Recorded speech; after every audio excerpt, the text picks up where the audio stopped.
இந்த வீடியோல Naruto Shippuden season 1 episode 25 தான் நம்ம பார்க்க போறோம். சக்குரா தேர்ட் காசேகாகேவோட பப்பட்ட மொத்தமாவே நொறுக்கி இருப்பா. சாசோரி அண்ட் சியோ ரெண்டு பேருமே ஷாக் ஆயிருப்பாங்க. சாலிடா அந்த அயன் சாண்ட் எல்லாமே பாத்தீங்கன்னா டஸ்ட் ஆயிரும். சியோ கிட்ட போவா. இதெல்லாம் பாக்குற சாசோரி இங்க என்னதான் நடக்குதுங்கிற ஷாக்ல இருப்பான். சியோக்கு ஹெல்ப் பண்ணுவா. இதெல்லாம் பாக்குற சாசோரி அந்த புள்ளனால எப்படி நகர முடியுது, இன்னுமே அந்த கிழவிதான் அவளை கண்ட்ரோல் பண்ணிட்டு இருக்காளா, இந்த கண்டிஷன்ல அதை பண்றதுக்கான வாய்ப்பே இல்ல, அந்த புள்ள அவ கண்ட்ரோல்ல தான் இருக்கா, நகர்றதுக்கான வாய்ப்பே இல்லையே, என்னோட பாய்சன் தான் அவ மேல பட்டிருக்கே அப்படின்பா. அதே சந்தேகம் தான் சியோக்கும் இருக்கும். சக்குரா கிட்டயே கேட்டுருவாங்க. ஆன்டிடோட யூஸ் பண்ணேன், நல்ல வேளை அது காப்பாத்திச்சு அப்படின்பா. அந்த ஆன்டிடோட எப்படி இங்க வந்துச்சு அப்படின்னு சொல்லி கேட்பாங்க.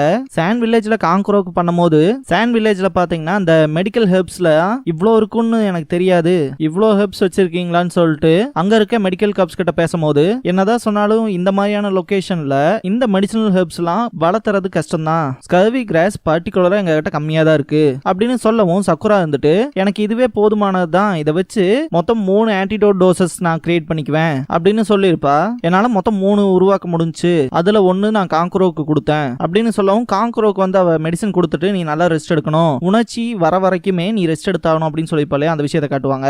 எனிமி பாய்சன் யூஸ் பண்றான்னு எனக்கு நல்லாவே தெரியும், அதனாலேயே மற்ற ரெண்டையும் இன்ஜெக்ஷனா மாத்தி என் கூடவே எடுத்துட்டு வந்துட்டேன் அப்படின்னு சொல்லிட்டு சியோட்ட அந்த இன்ஜெக்ஷனை காட்டுவா. ஓ இப்படிதான் தப்பிச்சியான்னு சியோ கேட்கவும், ரெண்டுல நான் ஒன்னு யூஸ் பண்ணிக்கிட்டேன் அப்படின்பா. என்ன சொன்னாலும் இந்த ஆன்டிடோடோட எஃபெக்ட் பாத்தீங்கன்னா கிட்டத்தட்ட 3 நிமிஷத்துக்கு மட்டும் தான் இருக்கும். இந்த டைம்ல மட்டும் எந்த பாய்சன் என் மேல பட்டாலும் இந்த ஒரு மெடிசனோட எஃபெக்ட்னால மொத்தமாவே ஒரு ஹார்ம்லெஸ்ஸான புரோட்டீனா மாறிடும் அப்படின்னு சக்குரா சொல்லவும் எனக்கு புரியுது அப்படின்பாங்க சியோ. சாசோரிக்கு எங்கிட்ட ஆன்டிடோட் இருக்க விஷயம் தெரியக்கூடாதுன்னு தான் அவனோட ஃபைனல் மூவ்மெண்ட் வர வரைக்கும், அதாவது அவனோட காட் டவுன் பண்ணி அந்த ஃபைனல் அட்டாக்கோட அந்த இன்டென்ஷனோட வரும்போது இதை யூஸ் பண்ணலாம்னு சொல்லி தான் பாத்தீங்கன்னா சக்குரா யூஸ் பண்ணிருப்பா. இப்போதைக்கு ஒன்னு தான் மிச்சம் இருக்கு, பாட்டி சியோ இதை நீங்க வச்சிருங்க அப்படின்னு கொடுக்கும்போது சியோ ஒரு மாதிரி அப்நார்மலா இருக்கிறத பார்த்துட்டு எக்ஸாமைன் பண்ணலாம்னு திங்க் பண்ணுவா. சாசோரி அந்த பாய்சனை நியூட்ரலைஸ் பண்ணிருக்காளான்ட்டு ஷாக் ஆவான். இதுக்கப்புறமா காங்க்ரோவை பாத்தீங்கன்னா பாய்சன்ல அட்டாக் பண்ணிட்டு ஃபைனல் ப்ளோ வைக்க போகும்போது அவன் தடுக்கிறத பார்த்த சாசோரி இருந்துட்டு, இவ்வளவு மோசமா நீ வாழணும்னு நினைச்சினா அந்த சஃபரிங்ஸை ஏத்துக்க, என்ன சொன்னாலும் 3 நாள் செத்துருவ அப்படின்னு சொல்லியிருப்பான்லே அந்த பாஸ்ட காட்டுவாங்க. அவன் மேல பட்ட பாய்சனோட காம்போனன்ட்ஸை தான் இவங்க அனலைஸ் பண்ணிருக்காங்க, விஷயத்தை மட்டும் சொல்லாத அப்படிங்கிற மாதிரி திங்க் பண்ணுவான். இதுக்கு வாய்ப்பே இல்ல,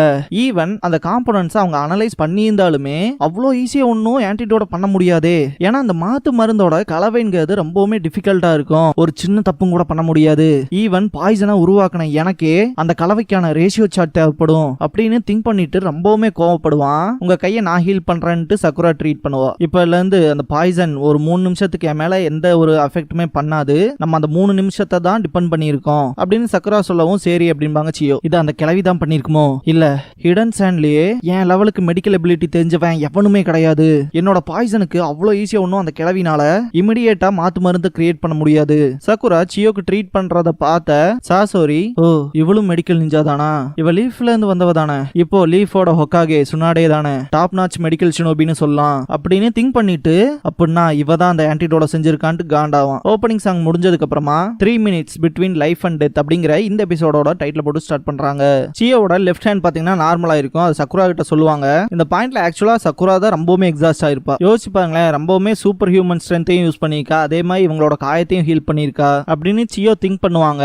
சாசோரி வச்ச ஒவ்வொரு அட்டாக்ல இருந்துமே டாச் பண்றதுக்கு சக்குரா ரொம்பவுமே எனர்ஜி யூஸ் பண்ணிருப்பா. இவ்வளவு விஷயங்களையும் பண்றதுக்கு ஒரு கன்சிடரபிள் அமௌண்ட் ஆஃப் சக்கராவை யூஸ் பண்ணிருப்பா அப்படின்னு சியோ சொல்லும் போது, சீல் ஃபார்மேஷன் பண்ணுவா சக்குரா, ஒருவேளை அவளோட லிமிட்டுக்கு போயிட்டாலோ அப்படின்னு சியோ திங்க் பண்ணும்போது சக்குரா தனக்கு தானே ஹீல் பண்ணிக்குவா. டெய்டரா ரொம்பவுமே கடுப்புல இருப்பான். இதே ரேட்ல போச்சுன்னா சாசோரி கிட்ட என்னால திரும்ப போக முடியாது, என்கிட்ட இருக்க கடைசி கிளேவை யூஸ் பண்ணி அவனுக்கு ரியல் ஆர்டிஸ்ட் நான் தாங்க அதை காட்டுறேன், இதை மட்டும் பண்ணிட்டேனா அந்த காப்பி நிஞ்சாவை என் வழியில இருந்து தூக்கிடுவேன், இதுக்கு கொஞ்சம் டைம் ஆகும் அப்படின்ட்டு இது எப்படி இருக்கு அப்படின்னு சொல்லி அவனோட டெட்டனேட்டிங் கிளேவை தூக்கி வீசுவான். இது ஒரு வினோதமான இன்செக்ட் மாதிரி இருக்கும். நருட்டோ போறப்ப எந்த ப்ராப்ளமும் இருக்காது. கக்காஷி ஒன்ஸ் அதை கிராஸ் பண்ணோம்னா அவர் முகத்துக்கிட்ட வரும், தலைவன் அலர்ட் ஆகி அந்த இடத்த விட்டு நகர்ந்துருவான். இதுக்கப்புறமா இன்னும் 2 வரும், அதுல இருந்து டாச் பண்ணிடுவாரு. போன தடவை வந்து அந்த பேர்ட் டைப் மாதிரி இது இல்ல, இது குட்டியா இருக்கு, ஷுரிக்கனை வச்சுல எதுவும் பண்ண முடியாது, எதுக்கு இவ்ளோ, இதுகளோட பின்னங்காலோட சைஸை பார்க்கும் போதே தெரியுது தெரியுது. இதுகளோட ஸ்பெஷல் ஸ்கில் ஜம்பிங் ஸ்ட்ரென்த் தான். அப்படின்னா ஸ்பீடை யூஸ் பண்ண வேண்டியதான்ட்டு செம ஃபாஸ்டா போவாரு.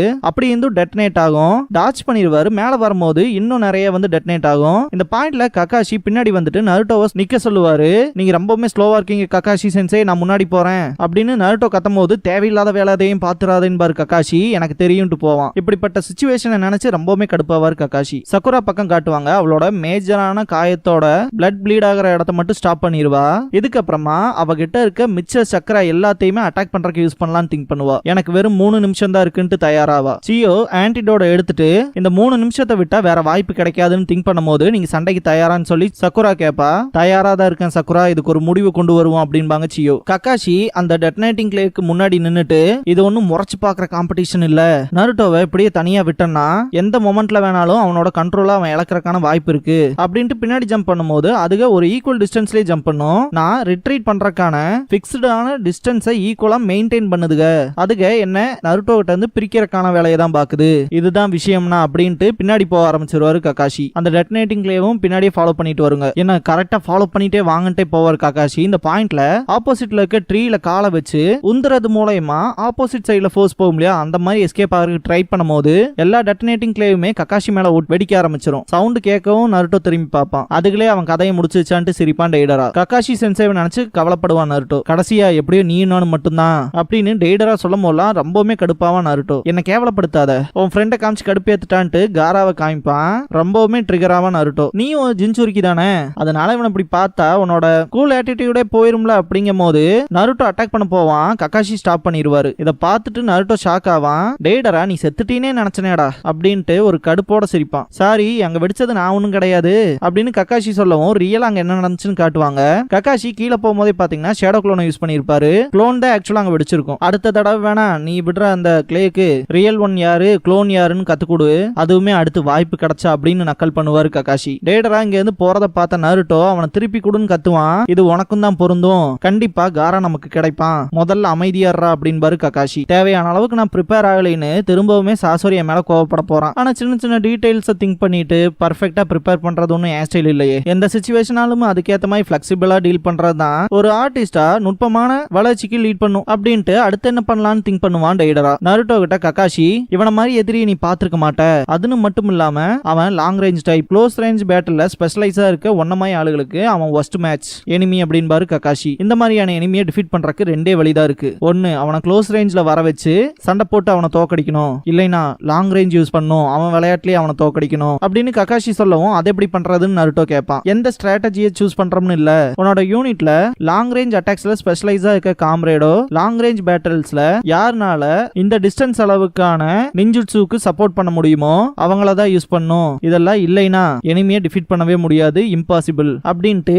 இதுவே கொஞ்சம் டிஃபரெண்டா சொல்லணும்னா ஷிகமாரு அளவுக்கு நீயும் ஸ்மார்ட்டா இருந்தீனா அப்படின்னு சொல்லும் போதே நீங்க என்ன டைப்னு சொல்லி நருட்டோ கத்துவான். ஓ நானா, ஷிகமாரு மாதிரியான புத்திசாலியான ஜோனின், அப்புறம் லாங் ரேஞ்ச் பேட்டில்ல சஸ்டெயின் பண்ண முடிஞ்சவன், அப்ப நமக்கு தேவையான எல்லாமே இருக்குல்ல அப்படின்னு கத்துவான் நருட்டோ. அதுக்காக தான்டா அமைதியாருன்னு சொல்றேன் அப்படின்னு ககாஷி சொல்லும் போதும் கூட அவசரப்படுவான் நருட்டோ. அவ்வளோ ஈஸியா ஒன்னும் ஒர்க் அவுட் ஆகாது, இவனை சேஸ் பண்ணிட்டே இருந்தோம்னா எப்படி அவன் நமக்கு ஒரு ஓபன் கொடுப்பான் அப்படின்னு ககாஷி சொல்லும் போது டெய்டரா திங்க் பண்ணிட்டே இருப்பான். இந்த பாயிண்ட்ல காராவை டிஃபீட் பண்ணிருப்பான் இல்லையா, நீ ரேஞ்ச்ல தாண்டா இருக்கேன்னு சொல்லி பார்த்தா லட்டுல வச்சேன்னு நினைச்சியதா நட்டுல வச்சேங்கிற மாதிரி டெய்டராவோட லெஃப்ட் ஹார்ம்ல இருக்க டெட்டனேட்டிங் கிளேவை யூஸ் பண்ணி காராவோட ஷீல்டுக்குள்ள வெடிக்க வச்சிருப்பான். அப்படிதான் காராவை மொத்தமாவே எக்ஸாஸ்ட் பண்ண வச்சு தூக்கிட்டு வந்திருப்பான். அந்த விஷயத்தெல்லாம் காட்டுவாங்க. ஹிடன் சாண்ட்குள்ள அவனா இன்ஃபில்ட்ரேட் ஆயிருக்கான், காராவையும் தோக்கடிச்சிருக்கான். ரொம்ப முக்கியமா அவன் அகாட்சுகியோட மெம்பர் அப்படின்னு சொல்லும் போது டெய்டரா இருந்துட்டு இது நான் ஈஸியா போக வேண்டிய டைமே இல்லையே அப்படின்னு திங்க் பண்ணும் போது இந்த ஒரு சிச்சுவேஷன் ரொம்பவே டிஃபிகல்ட்டா இருக்கும். நமக்கு அவங்கிட்ட இருந்து ஒரு ஓபன் கிடைக்கிற வரைக்கும் நீ நானும் ஒன்னா ஒர்க் பண்ணணும் நருட்டோ அப்படின்பாரு ககாஷி. டெய்டரா இந்த இடத்த விட்டு கிளம்பிடுவான். நான் சொன்னது மட்டும் உனக்கு புரிஞ்சிருந்துச்சுன்னா உன்னோட காதை கொடு,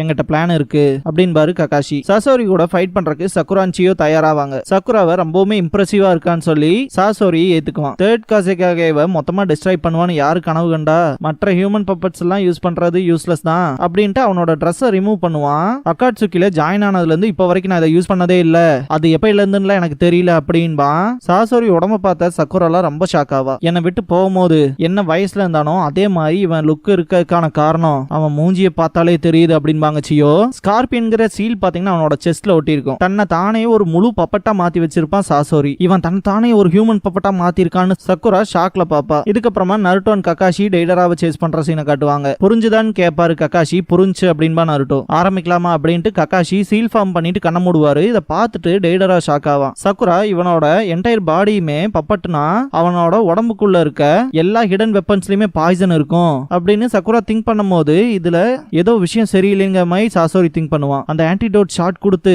கிட்டத்தட்ட ஒரு நிமிஷமே முடிஞ்சிச்சு அப்படின்னு சக்குரா திங்க் பண்ணுவா.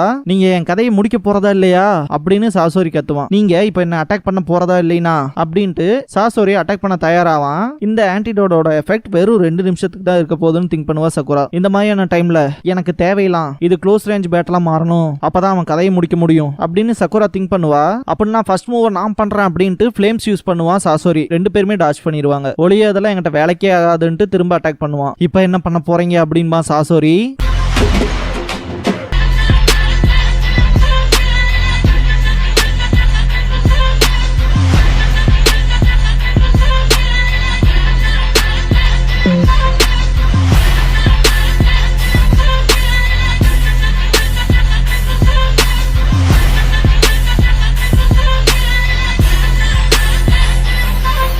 க்ளோசிங் சாங் முடிஞ்சதுக்கு அப்புறமா பப்பட் ஃபைட் 10 vs 100 அப்படிங்கிற எபிசோட தான் நம்ம அடுத்த எபிசோட்ல பார்க்க போறோம் அப்படின்பா நருட்டோ. இதுக்கப்புறமா கெட்டோ ஸ்டாச்சுல சாசோரி கிட்ட டெய்டரா ஒரோச்சிமாரு எதுக்கு இங்க இருந்து போனான்னு தெரியுமான்னு சொல்லி கேட்பான். இதுக்கு இட்டாச்சி தான் காரணம் அப்படின்பா சாசோரி. அப்படி என்ன அப்படின்னு டெய்டரா கேட்கவும் ஒரோச்சிமாரு டெவலப் பண்ண ரீஅனிமேஷன் ஜுட்சு மூலமா மற்றவங்களோட உடம்புல இவனோட சோலை பொசஸ் பண்றது மூலமா ரொம்ப நாள் வாழ்வான். அந்த வகையில இட்டாச்சியோட உடம்பு மேல ஆசைப்பட்டான். ஆனா தோத்துட்டான். அதுக்கப்புறமா ரொம்பவுமே எங்க இருக்கிற ஸ்ட்ராங்கா இருக்கிற உடம்புகளா பார்த்து தேடினா ஒண்ணுக்கு அடுத்து ஒண்ணுன்னு வாழ்ந்துட்டே இருக்கணும்னு ஆசைப்படுறான் அப்படின்னு சாசோரி சொல்லவும் அது ரொம்பவுமே ஸ்டூபிடா இருக்குல்ல அப்படின்ட்டு சிரிப்பான் டெய்டரா. இந்த பாயிண்ட்ல அவனோட கிளேவை வெடிக்க வச்சுட்டு இந்த மாதிரி இருக்கிறதான் அழகுன்னு சொல்லுவாங்க அப்படின்பா.